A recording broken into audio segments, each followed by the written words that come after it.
Hoje eu quero falar com vocês sobre o bloqueio de escassez. Ele é um dos que quase todo mundo tem, porque está relacionado com o não merecimento e a questão financeira. Como assim, Érica? O bloqueio de escassez, ele aparece, por exemplo, quando você vai em todos os postos de combustível da sua cidade ou do seu bairro para ver qual que é o mais barato e você vai sempre no mais barato. Você anda todos para ir no mais barato. Outra situação, você vai num restaurante e você escolhe pelo menu, mas pelo preço e não pelo que você quer. Você fica olhando ali, às vezes você quer comer um risoto, mas você fala assim, não, vou comer esse outro aqui porque ele é mais barato. Mesmo você tendo condição de talvez escolher o risoto que você queria. Você vai, por exemplo, num hortifruti, isso aconteceu comigo recentemente. Tinha o tomatinho cereja, que era algo que eu tava... Que a hora que eu vi, eu falei, nossa, tô com vontade de fazer uma receita com tomatinho cereja. E tinha o tomate comum, né, que era mais barato que o tomatinho cereja. E eu me peguei querendo levar o tomate comum para não levar o tomatinho cereja, porque ele era mais caro. Então, tipo, tá ali nas pequenas coisas. Outra situação com relação a não merecer, talvez, alguma coisa. Alguém vai e te compra um presente e aí você fala assim, não, eu não mereço. Tipo assim, não, porque você gastou dinheiro comigo, ou não, eu não quero incomodar, tipo assim, você não se acha digna de receber um presente. Às vezes você fala assim, nossa, essa pessoa, às vezes tá tipo, precisando desse dinheiro para comprar outra coisa, e você não entende que ela quis te dar aquilo, e você tá ali sendo resistente àquilo porque você acha que você não merece. Não merece um presente, não merece ir no restaurante e comer uma comida diferente, e que você tá com vontade, você não merece ir num hortifruti pegar um tomatinho cereja, entende? São traços ali de escassez. E isso você tem que procurar encontrar qual que é a causa disso, aonde que tá a raiz disso tudo, né? Por exemplo, tem um caso que eu ouvi outro dia também que eu achei muito interessante, que ele era um empresário, ele estava resistente a, por exemplo, a contratar novos funcionários, a ter mais do que, tipo, 200 funcionários.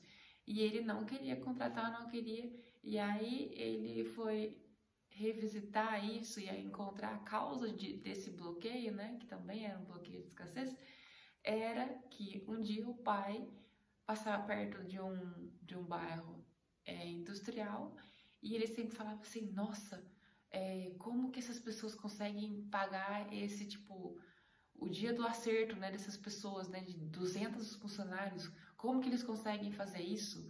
Tipo, como se fosse algo ruim. E aí ele lembrou do pai falando isso para ele, né, naquele momento. Então, não era nem tanto algo que ele achasse que ele não desse conta de fazer, mas algo que estava registrado na cabeça dele que ele era incapaz de fazer, que foi uma fala do pai. E uma coisa que eu queria colocar aqui, não só para o bloqueio de escassez, mas para qualquer bloqueio que esteja relacionado com os seus pais, porque a maioria deles vão estar, porque foi com eles que você passou a maior parte da sua infância, ou foi criado com eles. Se você foi criado, por exemplo, com a sua avó, com a sua tia, talvez esteja relacionado com elas, mas a maioria das pessoas está relacionado com o pai, com a mãe.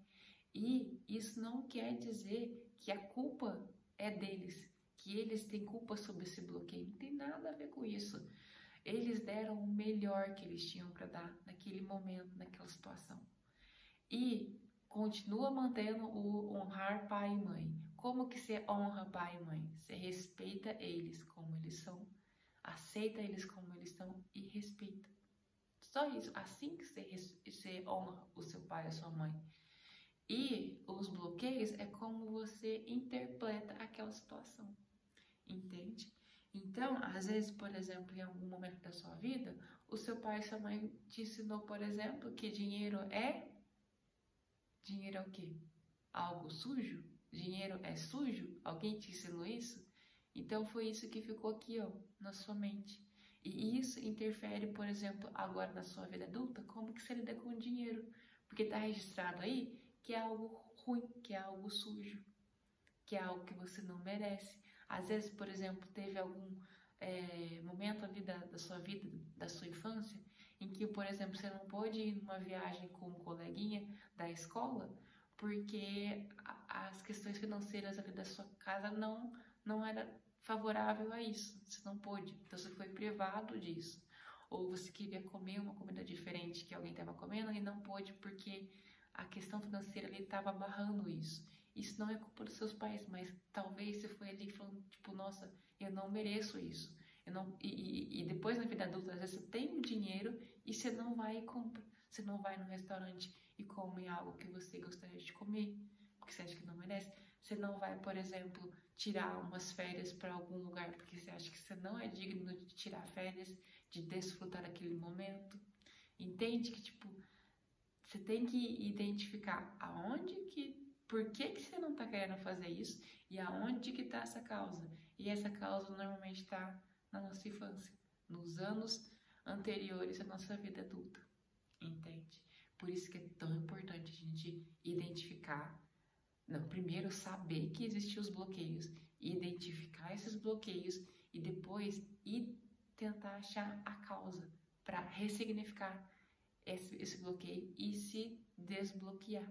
Porque quando você identifica qual que é ali a causa, que momento da sua vida que foi registrado aí algo negativo contra esse assunto, você vai e ressignifica esse momento, dá um outro significado. Então, é sobre isso. E como que é uma forma da gente tratar essa escassez? É, por exemplo, ter mais de uma forma de renda. Não depender só, por exemplo, de um emprego. Ter um emprego e fazer algo a mais.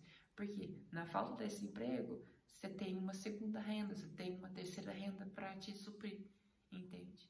E aí, você nem vai ficar parando para pensar se você tem ou não dinheiro, porque você já está focado em ter mais de uma renda.